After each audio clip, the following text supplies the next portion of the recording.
아주 전형적인 고기능 자폐의 ADHD네요. 예상했으면서도 혹시나 하는 마음도 있었습니다. 하지만 이변은 없었습니다. 행복이도 행운이에 이어서 자폐 스펙트럼과 ADHD 진단을 받았습니다. 그리고 저는 그날 제가 자폐의 진단 기준을 잘못 이해하고 있었다는 걸 알게 되었어요. 집에 와서 책을 펼쳐 하나하나 다시 읽어보니 행복이가 진단 기준에 모두 만족하는 아이였더라고요. 새삼스럽게도 나는 행운이라는 한 아이의 자폐만 알고 있었구나 싶었고 자폐가 정말 스펙트럼이라는 걸 다시 한번 느낀 한 주였습니다. 이번 주 초 풀배터리 검사 결과를 확인하러 다녀왔어요. ADHD는 확정 각이었는데 그래도 자폐는 아닐 수도? 라는 작은 기대는 있었어요. 왜냐하면 제가 알고 있던 자폐의 모습과 행복이는 좀 달랐기 때문이죠. 상동행동도 거의 없었고 감각 예민함은 그럴 수 있다고 생각했거든요. 주의력은 그렇다 쳐도 카스 점수나 사회 성숙도 점수 때문에 진단이 안 나올 것 같은데 혹시 사회적 의사소통 장애, 정서장애 이런 쪽 아닐까? 이렇게 머릿속으로 질문도 준비해갔습니다. 그런데 카스 점수가 30.5점이 나왔네요. 사회 성숙도 점수도 또래보다 2세 7개월 지연되어 있다고 나왔습니다. 모든 결과가 자폐를 나타내고 있대요. 그래도 굴하지 않고 여쭤봤어요. 선생님, 자폐 진단 기준은 의사소통 결함 외에도 반복적이고 제한된 행동이 보여야 하지 않나요? 아이가 특별한 상동행동을 보이진 않은 것 같은데요. 잠깐 설명을 드리자면 원래 자폐 스펙트럼의 진단 기준은 총 5가지를 모두 만족해야 합니다. 첫 번째 진단 기준이 사회적 의사소통의 결합, 두 번째 진단 기준이 제한적이고 반복적인 행동이나 흥미, 활동입니다.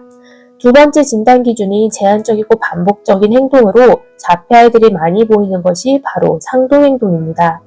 세 번째는 발현 시기, 네 번째는 증상의 영향력, 다섯 번째는 다른 장애와의 관계에 대한 이야기입니다. 그래서 특히 첫 번째와 두 번째 진단 기준이 많이 알려져 있는데요. 만약 첫 번째 진단 기준만을 만족하고 두 번째 진단 기준을 만족하지 못하는 경우 사회적 의사소통 장애라고 부릅니다. 저는 행복이가 상동행동을 크게 보이지 않았다고 생각해서 두 번째 진단 기준에 맞지 않는다고 생각했어요. 그래서 사회적 의사소통 장애가 아닐까 생각한 거죠.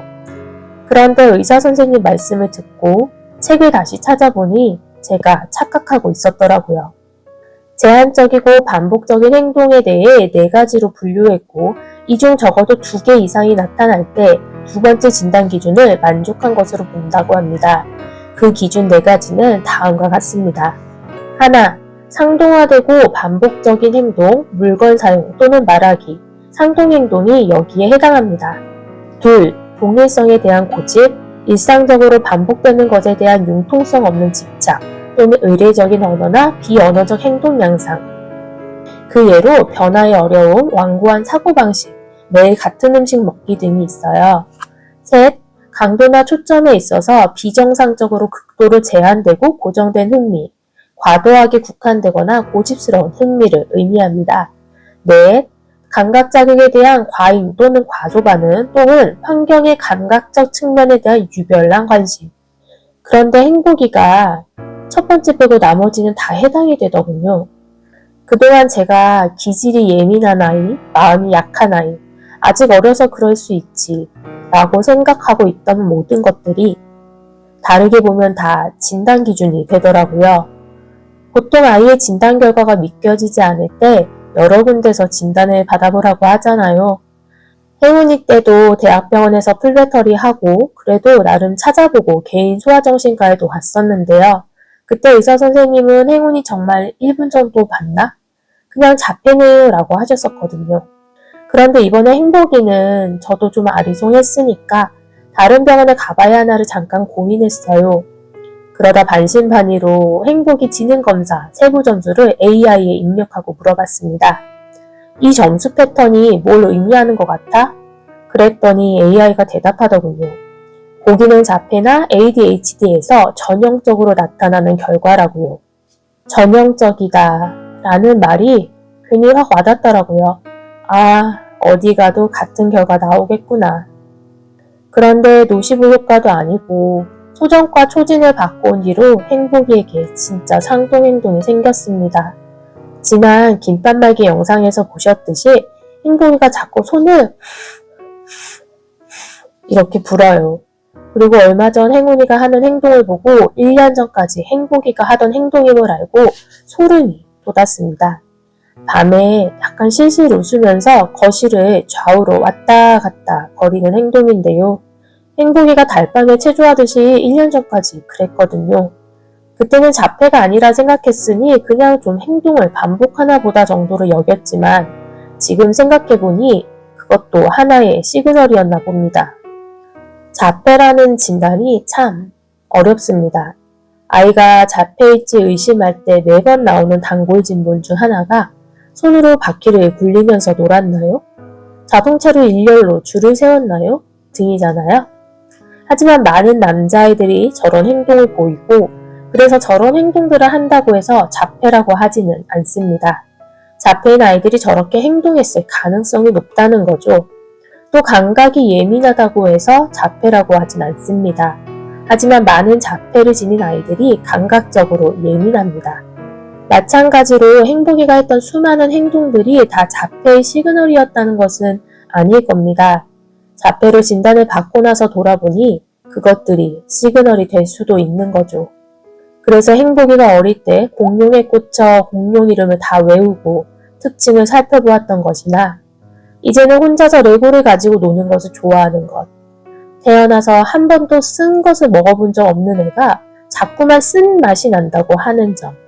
스치기만 해도 아프다고 약을 발라야 한다고 우는 점. 초콜릿 냄새만 맡아도 토할 것 같다고 하는 점들이 모두 이제 자폐의 시그널이 되어버린 것처럼요. 진단을 받은 날 저는 독감에 하루 종일 먹는 것마다 체해서 힘든 하루를 보냈어요.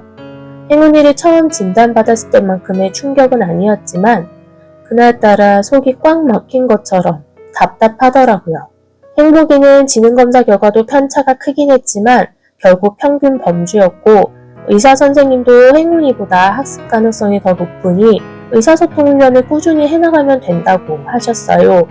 그래서 저는 행복이가 충분히 자립할 수 있을 거라고 믿습니다.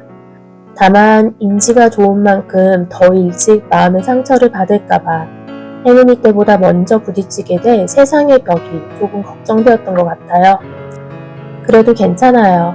우리 아이는 이미 자기만의 방식으로 세상을 이해하고 있고 저는 그 옆에서 아이가 넘어져도 다시 일어설 수 있게 도와줄 수 있는 사람이니까요. 걱정은 걱정을 낳지만 그 걱정이 저를 더 단단하게 만들기도 하잖아요. 그래서 오늘까지만 고민하고 내일은 또 내일을 살아보겠습니다. 행운이와 행복이의 속도에 맞춰서요.